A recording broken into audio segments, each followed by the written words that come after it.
Kitties! Welcome back to Keepers of the Crypt, our Tales from the Crypt podcast that delves deep into the dungeon of horrifying delights that Tales from the Crypt always had in store for us. We could not be happier that Tales from the Crypt is now on Shudder, that it's back in the zeitgeist, that new fans are finding the show, and that we get to celebrate that with you on this here podcast. Before today's wonderful episode, a little bit of business, people, please find Misfit Parade on YouTube. That's our channel. Your subscription there helps us out enormously. You can find this podcast, our short films, and our sister podcast, the Messed Up Movies podcast, on that feed. If you love Tales from the Crypt, you will definitely like the messed up movies that we discuss on that podcast. Again, you can find that on our YouTube channel, Misfit Parade. We find ourselves today, Season 2, Episode 14 of Tales from the Crypt, Lower Berth. Enoch, the two-faced man, an attraction at a sideshow, falls in love with a 4,000-year-old mummy, eventually leading up to the conception of their bastard child, dun dun dun, the Crypt Keeper. Who would have ever thought when this episode started that we were about to get the origin of the Crypt Keeper? Who even thought we needed an origin for the Crypt Keeper? Very bizarre. Directed by the legendary special effects man Kevin Yeager, written by the legendary Fred Dekker of Monster Squad fame, starring Louis Arquette, Stefan Gierasch, Mark Ralston, and of course, John Kassir as the Crypt Keeper.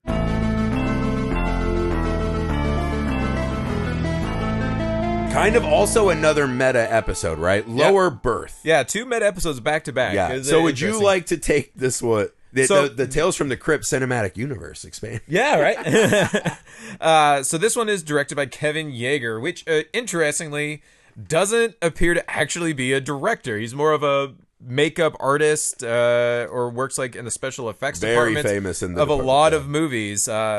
Sleepy Hollow appears to have worked on like Nightmare on Elm Street, Face Off, which I think is actually kind of funny because of this episode about a guy with two faces.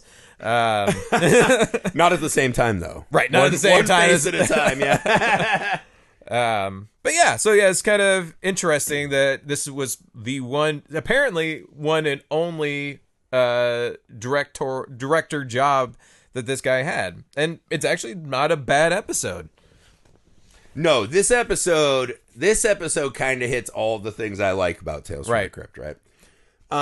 So our setting is an old-timey freak show. I don't know what the words are for that now. I'm assuming we don't do freak shows anymore. I would hope not. Like that's one thing that definitely stands out. I just keep thinking back to Larry David when he got the freak book, and him and John McEnroe are at the fancy party going, "Freaks!" and like turning the page and screaming and laughing, and everyone's like appalled by their behavior.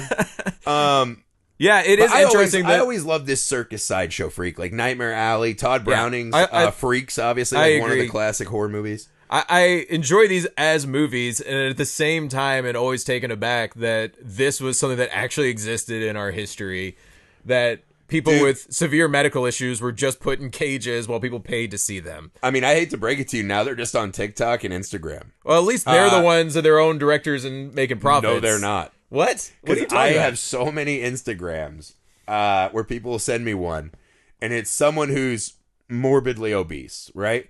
Like, not obese like I am, like 600 pounds. Sure. Right? And they'll be doing something, and then they edit in whatever, right? So I'm like, we're still fucking so they're taking videos of other people and then making parodies of them. There was this guy who had one where it's like, you know, I mean, they're questionable humor at best, right? Right. Just still mocking. You're punching down still. Right. But this is something we've always had. There's something that we as a species love is seeing someone less fortunate than us. Because it provides us two things. One is like, well, we're better off than that person. Right. And two, or we get the chance to, we'll just be kind to them. And then we float away like, look at how fucking great I am. I didn't call him a freak. I just recoiled. You know, like...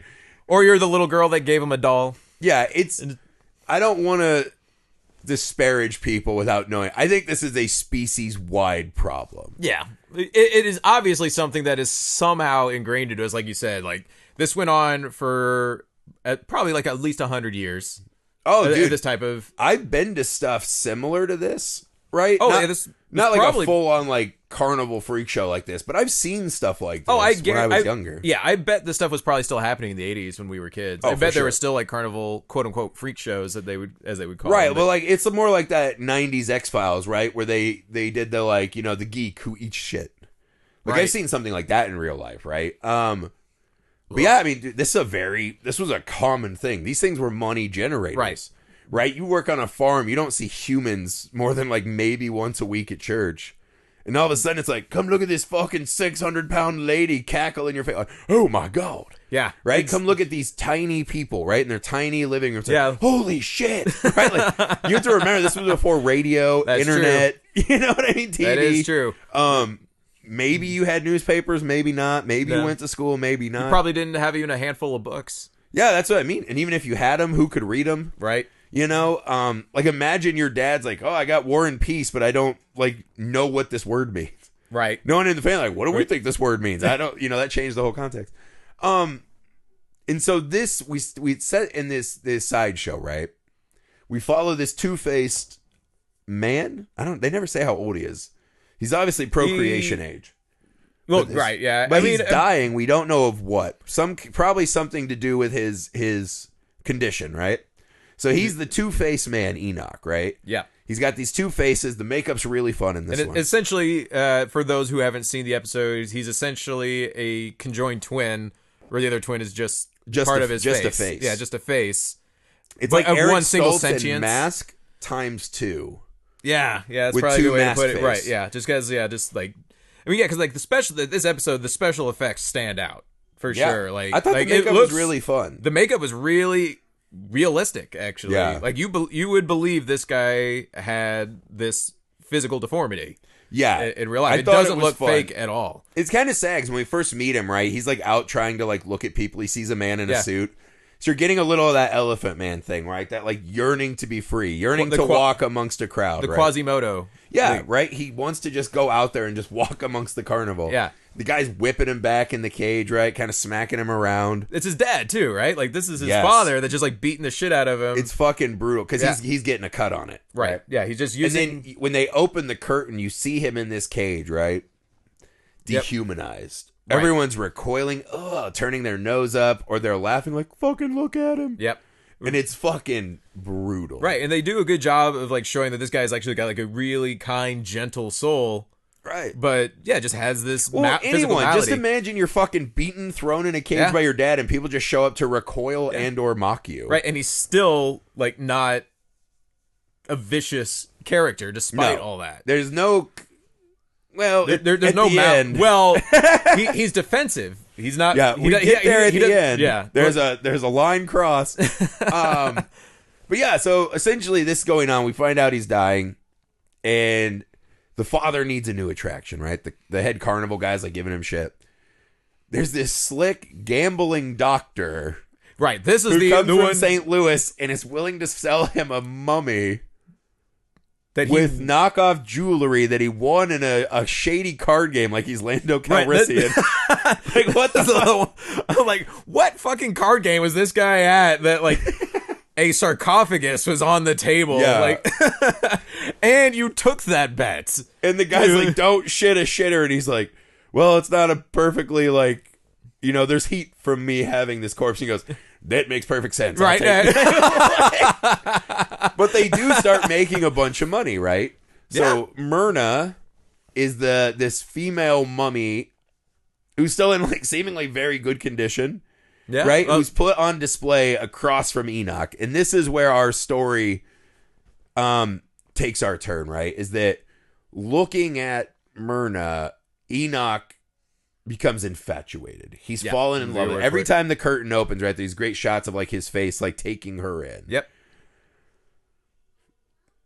This is the shit that I love about Tales from the Crypt. What a fucking bizarre, there's not a concept you would sacrilegious, depraved idea of this two-faced man who is abused so much that he sees a mummy and he's like, I gotta fuck that mummy. It's a concept you would only see in the show, and you would probably only get on my best day. I'd like to think I would come close to something this weird, but it's like, and I don't know. would only probably be acceptable in the way that this does it. Because, I mean, when you break it down, this is necrophilia. But, I mean, yes. Kind of, like... But Myrna has some sentience. We don't know that in the moment, though. Like, he's essentially, up until the end of the show... eyes open. Until the end of the episode, right. He's in love with a dead body. But he can sense... You think that's what the they're going to... loneliness, the longing. You think that's what they were going for? I did not pick that up at all. I just picked up... No. A character that it's has not been exactly so... a romantic tale. No. It's a character that's been isolated, that it just wouldn't know any... Like, been isolated, beaten, dehumanized, that it wouldn't know any better than to fall in love with a dead body. It's... Yeah, right? But he just gagged there, by the way, and rightfully so. I'm just, like, imagining the picture a little deeper, right? Trying to find something intelligent to say. And I just, like, in my mind, crafted a smell. Yeah. That, like, I had a physical reaction to. Well, this is not just a dead body. This is an ancient Egypt dead body. But it's mummified, so it doesn't have all the guts and shit in there. That's true. So it's just like a leathery skeleton, essentially. That still somehow kind of has tits. I did not even notice. Like it's got like those mannequin titty bumps, like protruding titty bumps. Well, I mean, even in a decayed body, they don't do a mastectomy. I don't imagine. I don't think they would do. Shrivel in a less visually appealing way, right? I don't know. They look like those orangutan tits, and not like, hey, here are still these plump, pert bulges. I've never thought to actually like check a mummy to see what it does. If you think I'm not Googling female mummies after watching this, you're insane. Now I think about it, like, aren't they usually with their arms crossed across their chest? I just learned about incognito mode. Oh, God. Do you know about this on the internet? No, explain incognito mode. Apparently, when you go on the internet, you can go incognito. So all the shit you look up isn't like saved, so people can't hopefully find out what you're doing. So has your wife been like checking your history prior to this? No one has ever checked. And I'm assuming I already have a file at the FBI because I was a writer for 1,000 Ways to Die. So when I was a writer for that show, all I did every day was, how much spray tan would it take to kill a man? Right? Like, I just Googled how to murder people all day. So I assume I already had a file. But someone told me this, like, don't you go incognito when you watch, like, adult videos or look up weird, questionable stuff? And I was like, wait, what? And they're like, literally everyone does that. I go, wait, what? And I just found out about it, so I'm an idiot. Well, you might have just informed some of Claude is also, we're idiots. We're internet idiots. Hopefully your searches are cleaner. Are you going to, like, you've seen Ted 2, right? Yeah. So, like, God, Johnny! Are we gonna have like a moment where we need to like just like burn your laptop? He's like, I like a little variety. He's like, dear God, there's like 900. Great fucking yeah. No, I don't save anything. That's the new thing. I don't have to download bad stuff. You don't, but I'm sure there's a cache somewhere. Yeah, I'm not old timey dial up internet. No, I can just watch it full speed. No, somewhere there's a list of everything I've Googled. And it would probably be appalling. And I doubt this incognito mode would keep you off the FBI list. That's probably true. Neither here nor there. We're talking about a deformed man having sex with a mummy. So essentially, his dad decides he's going to try to steal the necklace, which he was told was junk. It's not junk, but it has a curse on it. Yep. A very interesting curse. A very specific curse.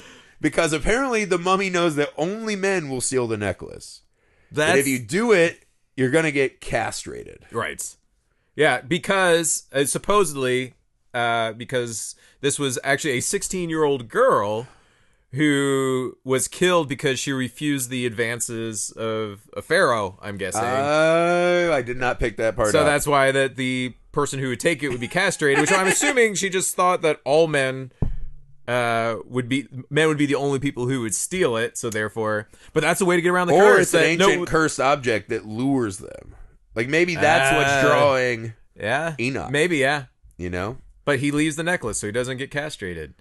Right. Well, once it's taken, I think the curse is over. Right? Like someone pulls it off and then it's just a normal necklace. I didn't pay attention if she has it on when they find him in the cave. I think they're laying under blankets. Thank God. But yeah, so Enoch... the other way around that curse, though, real quick, is just have a woman steal it. That's true. Women take it off, go and cash it in. Snip. It's like the end of MacGruber I'm gonna rip your dick off, cunt. And he takes his pants down and he already has no dick from the explosion. I've actually never seen MacGruber. No, dude.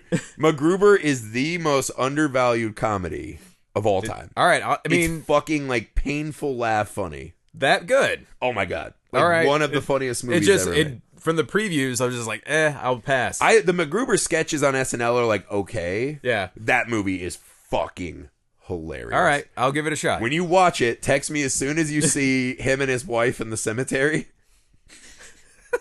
One of the greatest things I've ever seen on a film. All right. Neither here nor there. Enoch cuts his dad's dick off. He disappears with the body. His dad is unveiled at the next showing. Yep. The twist ending is that in a cave, they find that Enoch and the mummy, who did open its eyes, but the mummy, as soon as the necklace comes off, the eyes open up. We've seen no more movement. It's right after he cuts the dick off, the eyes open up, right? Is that when it happens? Okay. Yeah, somehow there's still eyes in this fucking old corpse, whatever, right? They've made a shack in a cave where they sleep together.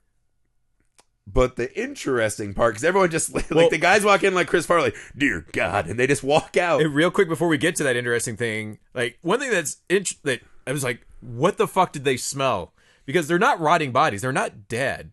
Like, that's a perfectly preserved... Myrna is. Well, she's a perfectly preserved that's true. mummy, so she shouldn't be, like, decaying and emitting an odor.